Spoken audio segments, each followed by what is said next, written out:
Hello, you're watching the English News Bulletin on QPVN channel. I'm Chong Nguyễn, and now let me keep you up to date with the headlines. Army Corps 34 to become streamlined, strong, gradually modernized.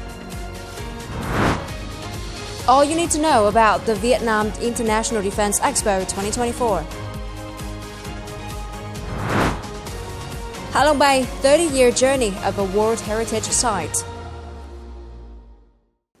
On the morning of December the 15th, Party General Secretary Tô Lâm offered incense to President Ho Chi Minh at House 67 in the President Ho Chi Minh relic site inside the Presidential Palace, on the occasion of the 70 years since President Ho Chi Minh lived and worked at the palace, 1954-2024. On December the 19th in 1954, after the victory of the resistance war against the French colonialists, President Ho Chi Minh returned from the Viet Bắc revolutionary base to live and work at the Presidential Palace. Over the past 70 years, his legacy remains vividly present in artifact and corner of the site. The relics, documents, and artifacts displayed at the President Ho Chi Minh relic site reflect the life, career, ideology, morality, and style of President Ho Chi Minh. Sharing President Ho Chi Minh's will, the party chief highlighted President Ho Chi Minh's ultimate wish for a united, peaceful, independent, democratic, and prosperous Vietnam, contributing to the global revolutionary cause. He affirmed that while some of these aspirations have been realized, efforts to fulfill the remaining goals continue to earnest. On the afternoon of December the 15th, Prime Minister Phạm Minh Chính inspected the construction progress of the Cần Thơ-Cà Mau Expressway, which is a part of the eastern section of the North-South Expressway project in the 2021-2025 period. The North-South-Eastern Expressway project section from Cần Thơ to Cà Mau province has a main route length of over 110 kilometers and a connecting route with a length of over 25 kilometers. The Prime Minister asked provinces and cities where the project passes through to urgently complete site clearance. Localities in the area assigned to supply mine materials are asked to adjust capacity and coordinate materials for the project. He urged contractors to share work with local contractors to speed up the progress. The Prime Minister requested the construction forces to ensure the construction schedule, quality, labor, safety, and environmental sanitation throughout the project.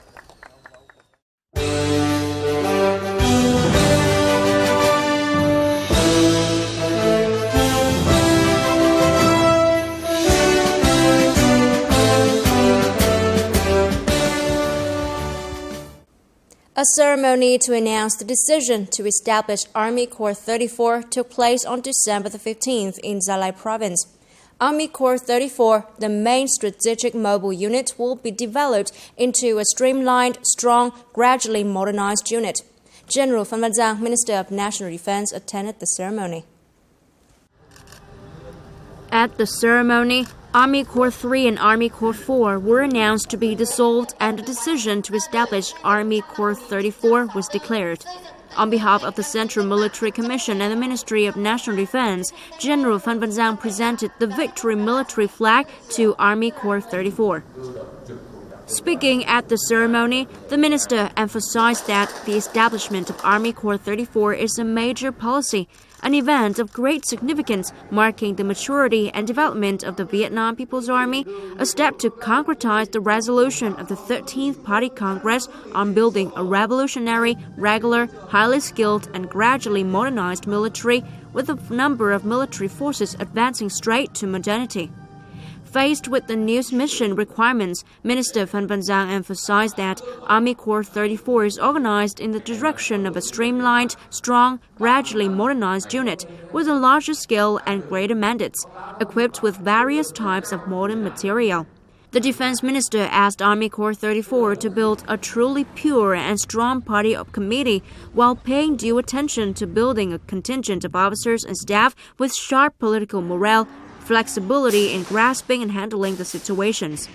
The Central Military Commission and the Ministry of National Defense believed that with new spirit and determination, officers and soldiers of Army Corps 34 would successfully complete all assigned tasks, capable of launching medium-scale campaigns and defeating any new forms of combat when incidents occur, living up to the trust and sentiment of the party, state, people, the Central Military Commission and the Ministry of National Defense, as well as officers and soldiers in the entire military. On the occasion of the 80th founding anniversary of the Vietnam People's Army and the 35th Whole People's Defense Festive Day, the approaching New Year 2025, a delegation of the Central Military Commission and the Ministry of National Defense, led by Sing Lieutenant General Hoàng Xuân Chiến, Deputy Defense Minister, visited in Corps Adapter and presented the works built by the Ministry of National Defense to people in Nui Village, Phúc Khánh Commune, Bảo Yên District, Lào Cai Province, on the morning of December the 15th. Implementing the Prime Minister's directive on pooling resources, restoring infrastructure, supporting production and stabilizing people's lives, the Ministry of National Defense assigned Corps 12 with carrying out the reconstruction of Nui Village. After nearly 3 months, a new village has been built in accordance with the customs, habits, culture, and aspirations of local people. On behalf of the Central Military Commission and the Ministry of National Defense to hand over new houses and gifts to the local residents, Sing Lieutenant General Hoàng Xuân Chiến expressed his belief that, under the leadership of the local party committee and government, especially the efforts to surmount difficulties, people in Nui Village will quickly overcome pain and loss, soon stabilize their lives, build their homeland and village increasingly beautiful and civilized, and live a peaceful and happy life. The welcoming banquet of Military Music Exchange 2024 took place on December the 15th in Hanoi. The organizing committee warmly welcomed the military music bands from China, Laos, Cambodia, Malaysia, and Myanmar to Vietnam to participate in the exchange. Military Music Exchange 2024 is part of the series of activities to celebrate the 80th founding anniversary of the Vietnam People's Army and the 35th Whole People's Defense Festive Day. It is expected to be an opportunity for militaries of countries in the region to enhance mutual understanding and trust and solidarity.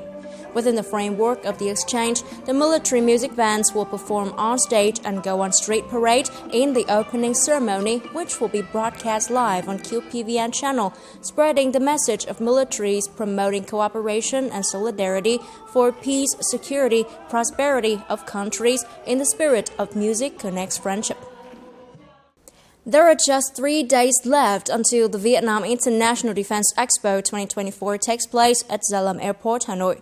This event has drawn great attention from the public and media, both domestically and internationally.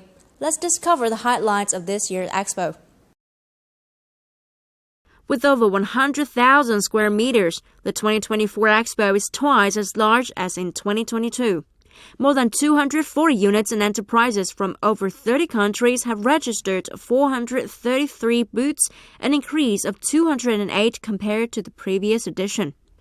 The outdoor display area, nearly 20,000 square meters, features more than 70 types of advanced weaponry, including the UAVs, missile systems, and radars. The indoor area, spanning over 15,000 square meters, showcases combat vehicles, weapons, and technology for naval, ground, air, cyber forces, contributed by both domestic and international defense units. The Armed Forces and National Defense Exhibition area, with over 80,000 square meters, highlights defense economic products and cultural tourism. It also includes modern tech displays like AR, VR, 3D mapping, and holograms for an interactive experience.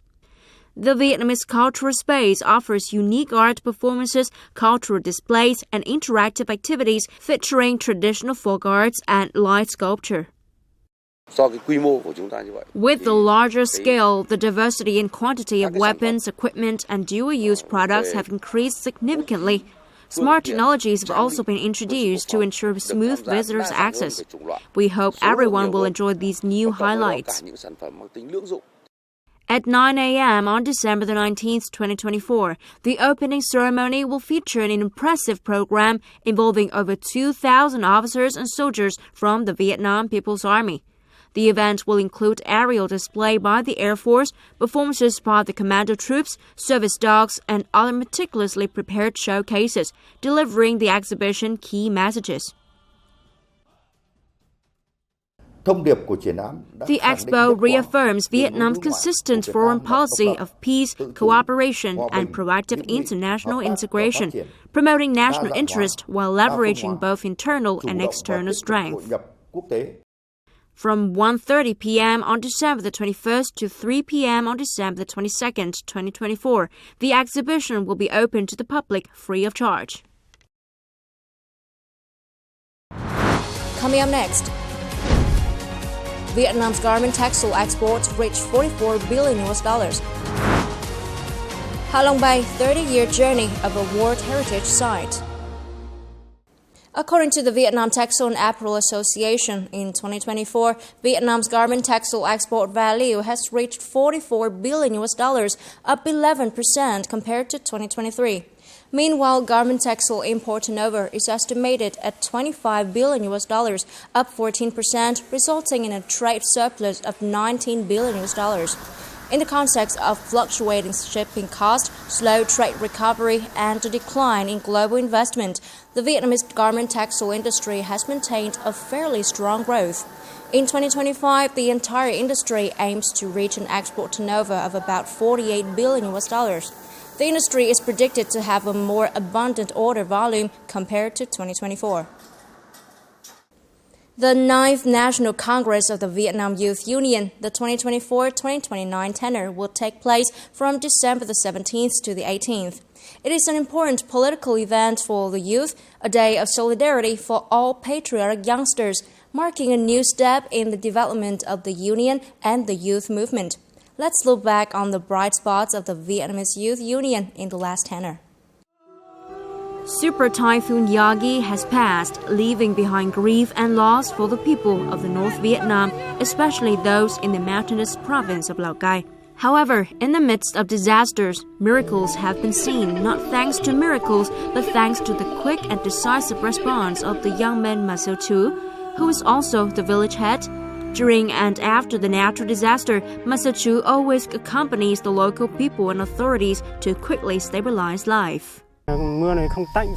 During that time, it rained for 2 consecutive days. We saw many landslides, so we together went up the hill to check if there was any danger. We found cracks and promptly evacuated the people to a safe place. Ma Seou Chu is a shining example of Lào Cai youth to learn and follow. He has inspired young generations to devote for the community. Those inspirational stories of young people have motivated patriotism, solidarity, creativeness, and devoting spirit of the Vietnamese youth in the most important circumstances. Vietnam has entered a new era. Promoting the responsibility and role of Vietnamese youngsters in national building and development, the Vietnam Youth Union chapters have organized many programs to boost innovation among young people. December the 17th, 2024 marks the 30th anniversary of Ha Long Bay's recognition as a UNESCO World Natural Heritage Site. Over the past years, Ha Long Bay has well maintained its title. Its majestic beauty has always been the pride of Vietnam in general and Quảng Ninh province in particular, making it one of the most attractive destinations on the planet. Thousands of limestone islands emerging in the fanciful waves, mysterious caves, and pristine beaches, majestic nature. The value of Ha Long Bay lies not only in the beauty of natural wonders, but also in its rich biodiversity, unique ecosystem, and typical geological, cultural, and scientific values, attracting both domestic and foreign tourists. It's the first time in Ha Long Bay ever. And so far it's very, very beautiful, and we really enjoy the big cave. It's impressive, it's amazing, and yes, I've never seen that before. Over the past 30 years, the site has welcomed over 57 million tourist arrivals, earning about $338.5 million of entrance fee. Ha Long Bay has truly become a famous brand of Quảng Ninh tourism, as was Vietnam and the world. The site was voted by CNN as one of the 25 most attractive destinations in the world in 2023. Currently, Hạ Long Bay has exploited about 10 to 20% of its tourism resources. The management board is coordinating with relevant departments and localities to advise Quảng Ninh province to evaluate, review, and research the untapped resource. Tourism products and services in Hạ Long Bay have been diversified with 8 sightseeing tours, 5 overnight accommodations. The locality has also expanded the tourism space towards developing regional typical products to increase connectivity in Hạ Long Bay, Bãi Từ Long Bay, Vân Đồn, and Cô Tô, helping better protect the heritage site. And that's all for now. Remember, you can always watch news again at qpvn.vn. Now, thank you for watching and hope to see you next time.